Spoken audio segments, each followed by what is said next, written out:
ব্রাজিলের শীর্ষ লিগে নাটকীয়ভাবে অবনতি এড়ালো নেইমারের সান্তোস। শেষ ম্যাচে ক্রুজেইরোর বিপক্ষে ৩-০ গোলের দাপুটে জয়ে শেষ করেছে তাদের মৌসুম। আর এই বাঁচার পিছনে সবচেয়ে বড় ভূমিকা নেইমারের।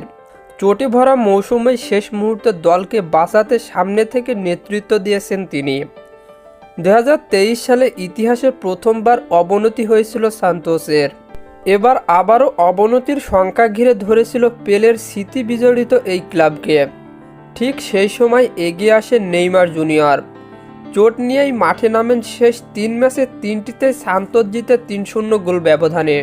শেষ ৩ ম্যাচে নেইমারের পারফরম্যান্স ছিল দলের বাঁচার চাবিকাঠি। প্রথম ম্যাচে গোল ও অ্যাসিস্ট, দ্বিতীয় ম্যাচে দুর্দান্ত হ্যাটট্রিক, আর শেষ ম্যাচে গোল না পেলেও ৯০ মিনিট দারুণ পারফর্ম করে দলকে এনে দিয়েছেন গুরুত্বপূর্ণ জয়। এই জয়ের পরে ৩৮ ম্যাচে ৪৭ পয়েন্ট সংগ্রহ করে লিগে ১২তম স্থানে মৌসুম শেষ করেছে সান্তোস। অবনতি এড়ানোর আনন্দে ম্যাচ শেষে মাঠে বসে আবেগ ভেসে পড়তে দেখা যায় নেইমারকে। ধন্যবাদ জানান সৃষ্টিকর্তাকে ও পাশে থাকা মানুষদের। ৩৩ বছর বয়সী নেইমার ম্যাচ শেষে জানিয়েছেন তার বাঁ হাঁটুতে অস্ত্রোপচার করানোর সিদ্ধান্তের কথা। ২০২৩ সালে অক্টোবরে উরুগুয়ের বিপক্ষে বিশ্বকাপ বাছাইয়ে চোট পাওয়ার পর থেকে পুরোপুরি ফিরতে পারেননি তিনি।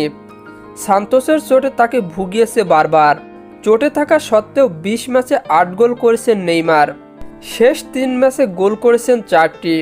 দলের অবনতি ঠেকানোর ক্ষেত্রে তার অবদান ছিল সবচেয়ে বড়। নেইমার বলেছেন, আমি যতটা পারি সাহায্য করতে এসেছি। শেষ কয়েকটা সপ্তাহ আমার জন্য ভয়ঙ্কর কঠিন ছিল। যারা আমাকে শক্তি দিয়েছে তাদের ধন্যবাদ। এখন বিশ্রামে যেতে হবে, তারপর অস্ত্রোপচার করব। এখনও স্পষ্ট নয় তিনি কবে ফিরতে পারবেন। কোচ কার্লো আনচেলত্তির দায়িত্ব নেওয়ার পর এখনও নেইমারকে জাতীয় দলে ডাকেননি। শর্ত দিয়েছেন শতভাগ ফিট হলেই কেবল দলে সুযোগ মিলবে তার। এদিকে আবার ২০২৬ সালের মে মাসের বিশ্বকাপের স্কোয়াড ঘোষণা করবে ব্রাজিল। অস্ত্রোপচার থেকে ফিরে ২০২৬ সালের বিশ্বকাপের আগে নেইমার পুরোপুরি ফিট হতে পারবেন কিনা সেটি এখন সবচেয়ে বড় প্রশ্ন।